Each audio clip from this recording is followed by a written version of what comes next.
Hemos recibido a Monseñor Carlos Castillo, que de una manera muy constante y generosa viene los sábados para conversar con nosotros, con RPP, sobre los temas que tienen que ver con la Iglesia Universal, con las actividades del Papa, con la liturgia, es decir, el Evangelio que corresponde mañana en la misa y las actividades de la Arquidiócesis. Monseñor Carlos Castillo, muy buenos días. Buenos días, Fernando, una alegría poder reencontrarnos.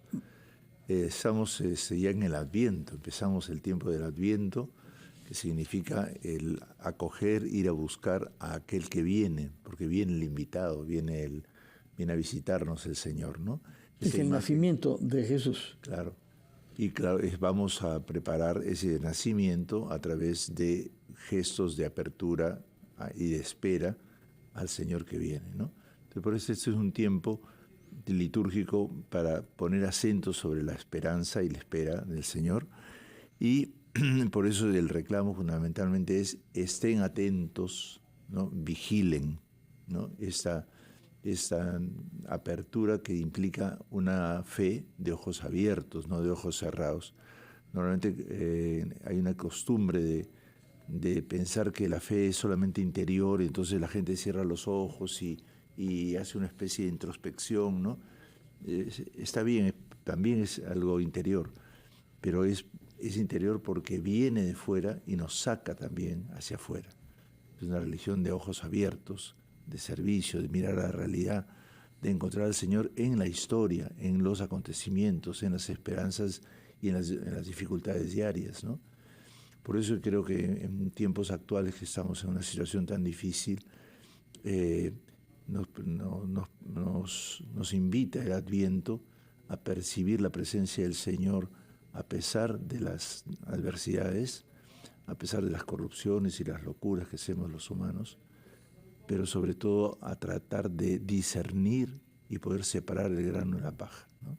Ahora, lo que dice usted, todo está marcado en el Adviento porque va a llegar un niño que va a cambiar la historia, que va a venir con una palabra que modificará completamente y que en efecto ha fundado a partir de ese nacimiento una religión que tiene vigencia de hace 2000 años. Sí, y la grandeza de su presencia es que se hace de tal manera que rompe los esquemas, ¿no? Son profundamente humanos, pero es el lado más sencillo, humilde, marginal de lo humano, ¿no?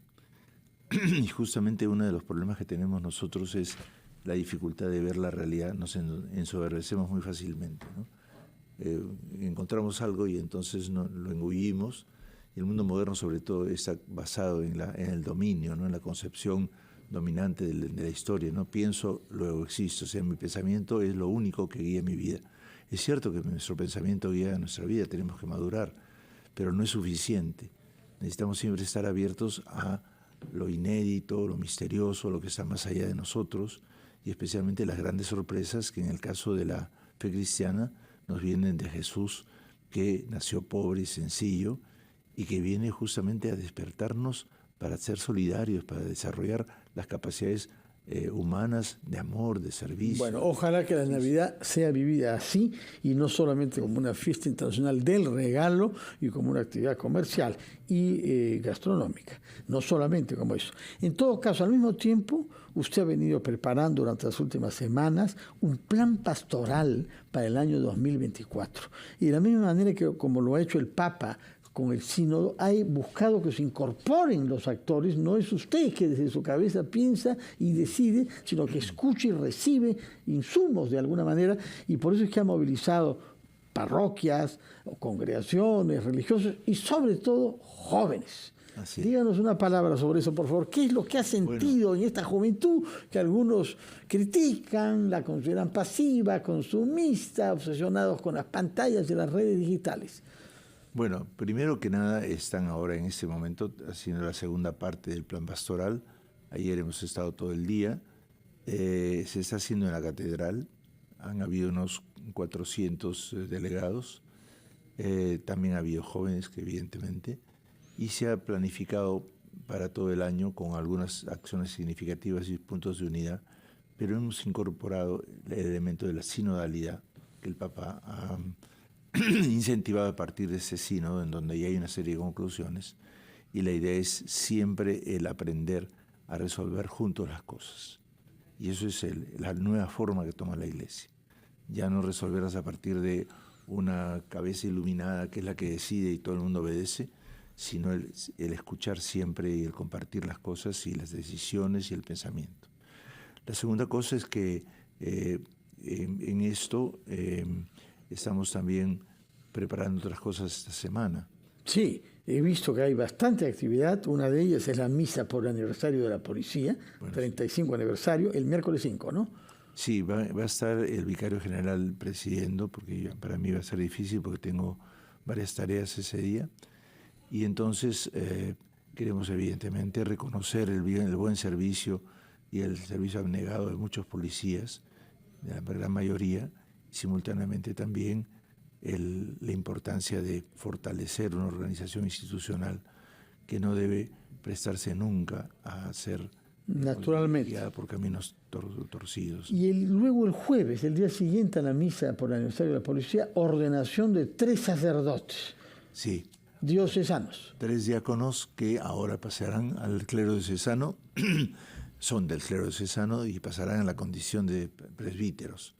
Va a ser en la catedral también. ¿Presbítero quiere decir sacerdote plenamente tal?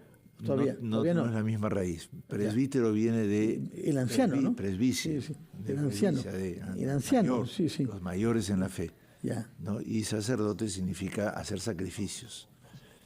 Ya. Entonces, bueno, también el presbítero debe hacer el sacrificio de su vida en favor de la gente, ¿no? De acuerdo. Y finalmente el viernes es Día de la Inmaculada Concepción, ¿no? Sí. Y ahí primera comunión en la Catedral de Lima. Que todos los chicos pequeños de la parroquia El Sagrario vienen para hacer la primera comunión en la catedral. Voy a darles yo la comunión. Bueno, de manera que va a tener contacto con niños, sí, que toman la primera comunión, con personas adultas que se vuelven presbíteros y también con la Policía Nacional, que asistirá a la misa como actividad durante la semana. Y luego el domingo siguiente ya conversaremos el sábado. Permítanos ir a una pausa, después de la cual escucharemos palabras pronunciadas en el Vaticano el miércoles pasado durante la audiencia general.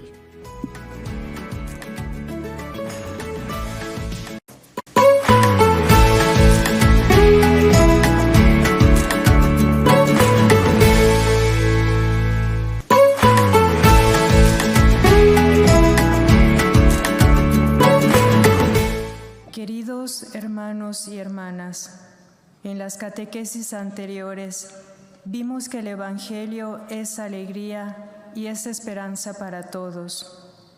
Y hoy agregamos un tercer aspecto, es para hoy, es decir, que es el tiempo propicio para anunciar a Jesús, es el momento presente.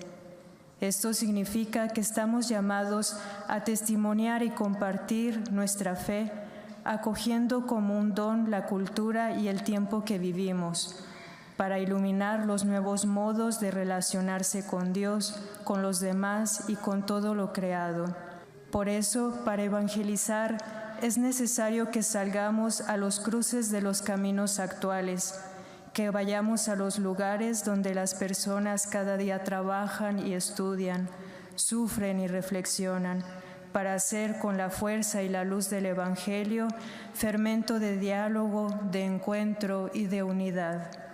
La palabra de Dios es viva y eficaz, y para poder anunciarla aquí y ahora, el celo apostólico nos brinda audacia y creatividad. No nos lleva siempre a repetir esquemas prefijados, sino a encarnarnos en cada realidad. Saludo cordialmente a los peregrinos de lengua española. Pidamos al Espíritu Santo que nos ilumine para que sepamos dar razones de nuestra fe y nuestra esperanza al mundo de hoy, no solo con palabras, sino con el testimonio de nuestra vida. Que Jesús los bendiga y la Virgen Santa los cuide. Muchas gracias. Bueno, hemos visto que el Papa estuvo presente en la ceremonia de la audiencia general, pero prefirió no hablar para cuidar una infección la inflamación, respiratoria, ¿no? Sí, es una inflamación que, digamos, no se sabe el origen, probablemente es un virus o algo que ha entrado por los resfríos. En todo caso, estuvo presente ahí y escogió, para que lean el texto que había escrito, a una religiosa, un símbolo de los cuales él tiene costumbre. Y la idea es para hoy, no es para la eternidad, ni para mañana. Así es, el problema principal de la comprensión cristiana que se está instalando en algunas partes, y si en estos años algunas personas han querido difundir, es que la fe cristiana es una fe que solamente tiene que mirar al cielo y no a los acontecimientos y a la historia. Y el Papa es muy insistente en que el Evangelio se anuncia con alegría para las circunstancias concretas en donde hay tristeza y dificultad. Y hay que meterse dentro de cada una y abrir el camino de la esperanza y la alegría. Esto es un desafío muy grande, ¿no? Es lo que te decía, esperamos al Señor hoy también. Y hoy es un tiempo de salvación y el Señor viene y viene también entonces a interpelarnos, a preguntarnos y a ayudarnos a salir de los entrampamientos que hoy son. A veces piensa la gente, ¿no?, que solamente lo cristiano es esperar en que mi alma se salve y se vaya al cielo, pero el Señor ha venido, se ha encarnado en la historia y ha venido para hacer que la historia sea un anticipo del reino de Dios. El reino de Dios es la plenitud de esta historia, pero tiene que hacerse y vivirse aquí en esa historia, cambiando las situaciones graves y modificando. Si todos los cristianos hiciéramos esa vivencia del cristianismo, habría mejor. Con entusiasmo, ¿no? Porque le ha hecho leer a esta religiosa palabras que nos concernan a todos, en vista justamente de la situación de nuestro país. Para evangelizar hoy es necesario que salgamos a los cruces de los caminos actuales, que vayamos a los lugares donde las personas cada día trabajan, estudian, sufren y reflexionan para hacer, y esto es lo que me pareció muy bello, con la fuerza y la luz del Evangelio, fermento de diálogo, de encuentro y de unidad. Mucha falta nos hace. Claro, y muy fuertemente en nuestro país, en donde suceden cosas en donde nos distraen permanentemente de lo principal, como ha pasado con el incendio de Carabalí, ¿no? Ahí pasan los incendios, pasan tragedias en la gente y todos aquí distraídos son de intereses particulares y de ambiciones de 4 o 5, ¿no? De acuerdo. Por otra parte, mañana se va a comenzar un nuevo ciclo con lecturas del Evangelio, ya no de San Mateo, como hemos estado viendo en las últimas semanas, sino con un pasaje de San Marcos, pasaje breve, en el que Jesús habla a sus discípulos. Y usted lo hace leer con el castellano que usamos en el Perú. Así es. Estén atentos, vigilen, pues no saben cuándo es el momento. Es igual que un hombre que se fue de viaje y dejó su casa y dio a cada uno de sus criados su tarea, encargando al portero que velara. Velen entonces, pues no saben cuándo vendrá el Señor de la casa, si al atardecer o a medianoche, o al canto del gallo, o al amanecer. No sea que vengan inesperadamente y los encuentre dormidos. Lo que les digo a ustedes, lo digo a todos. Velen. Esta actitud de vigilar, ¿no? Supone entonces, como hemos dicho antes, un cristiano de ojos abiertos y por lo tanto despierto, capaz de discernir, de discurrir. Y es interesante, ¿no?, porque el Señor lo que con eso está desarrollando todas las capacidades humanas, ¿no? No quiere cristianos adormecidos, escleróticos, ¿no?, sino cristianos que se muevan, que se abran. Y es además el modelo del ser humano que tenemos que superar entre los cristianos. El modelo del ser humano que nos propone la Biblia es un ser humano dinámico, abierto, comprometido, enterado de las cosas. Esa cosa que hace tiempo decía Lutero, ¿no?, de que había que leer los periódicos de la mañana temprano. Hoy día hay que escuchar a RPP desde temprano para ver cómo hacemos para actuar en las situaciones y ver y mejorarlas, ¿no? Y creo que esta dinámica se está imponiendo poco a poco porque no hay modo de vivir sino con un poco de inteligencia, ¿no? Y una inteligencia y una sabiduría necesarias, ¿no? Y vigilar al Señor que viene, y es porque viene más definitivamente al final de los tiempos. La historia para la fe cristiana se concluye en un final feliz en donde todos primero somos juzgados de acuerdo a lo que hicimos, de acuerdo a nuestra Pero experiencia. se ha ido generalizando, Monseñor, una actitud pesimista frente a la historia, el temor de que las tecnologías, por una parte, las tecnologías de guerra, las bombas, y al mismo tiempo el odio y los enfrentamientos entre personas que no quieren dialogar ni hallar soluciones que no pasen por la muerte, todo eso termine por conducirnos a una conflagración nefasta para la humanidad, porque por primera vez en la historia tenemos la capacidad de destruirnos todos.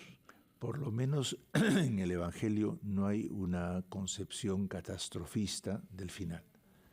Quiere decir que Dios confía plenamente en el que el testimonio de los cristianos, inclusive con el martirio, servirá de combustible para poder vivir de otra manera en el mundo. Y al final el mundo se convencerá. Esta cosa que viene del Espíritu Santo, que viene en nosotros, suscitará algo nuevo. Tenemos la confianza y por eso no hay que tener miedo a la muerte inclusive, porque esa es nuestra tarea y eso nos lo ha prometido el Señor. Y Él vendrá, evidentemente se juzgará a las naciones, pero el final es un final pleno de alegría en el reino de Dios, de todos. Muy bien, escucharemos mañana entonces su comentario, la homilía de este pasaje de Marcos, pero también hay un bello pasaje de una de las cartas de San Pablo más emocionantes, que es la carta a los Corintios, ¿no? Sí. Que una comunidad cristiana muy temprana en un puerto donde había, me parece, muchos vicios y mucha gente de mal vivir y que sin embargo a los cuales les destina algunas de sus cartas más inspiradas. Y también Isaías, ¿no? El gran profeta. Lindo, un texto muy lindo de Isaías. Todos los textos bíblicos de ese tiempo son textos de aliento y de espera, ¿no? de preparación para recibir a ese que dice Isaías, tú eres nuestro Padre, ¿no? Y nuestro guía, nuestro alentador, ¿no? Yo creo que todos necesitamos esas palabras para sobrepasar lo que inmediatamente vemos que siempre aparentemente tiene grandes triunfos, pero en el fondo los grandes triunfos son grandes derrotas cuando son justamente grandes triunfos de guerra y de maltrato. Monseñor, para despedirnos yo le rogaría, como es su costumbre generosa, despedirse nosotros ofreciéndonos su bendición a quienes nos escuchen, a quienes no nos escuchan, a creyentes y a no creyentes. Deseándoles a todos un buen Adviento, inicio del tiempo litúrgico y también una buena preparación de la Navidad. Reciban la bendición del Señor, que es el que nos acompaña y nos bendice y nos alienta. En el nombre del Padre, del Hijo y del Espíritu Santo. Amén. Buen Adviento para todos, hermanos. Muchas gracias, Monseñor. Hemos comprendido que es el Adviento, ¿no? Es el tiempo que prepara el nacimiento de Jesús, las 4 semanas que van desde aquí hasta la Navidad, que ojalá sea para el Perú, que es un país principalmente cristiano, mayoritariamente cristiano, un motivo de reconciliación y de reacción, que las fuerzas de la salud, de la generosidad y del amor prevalezcan sobre los odios y la división. Muchas gracias, Monseñor, que tenga usted un buen fin de semana y que mañana podamos escuchar una homilía y una misa antes de las actividades que nos ha dicho que tendrá durante la semana. Vamos a ponemos fin aquí a nuestro programa, despedimos a Monseñor Castillo, los invitamos a continuar en la programación de RPP, ya viene nuestro compañero Jesús Vélez, que nos presenta cada sábado familia.com, que sabemos que tiene que ver con todo el mundo digital que se desarrolla a una gran velocidad y sin el cual no podemos comprender lo que están haciendo nuestros hijos, en mi caso, mis nietos. Muchas gracias por su sintonía, muy buenos días.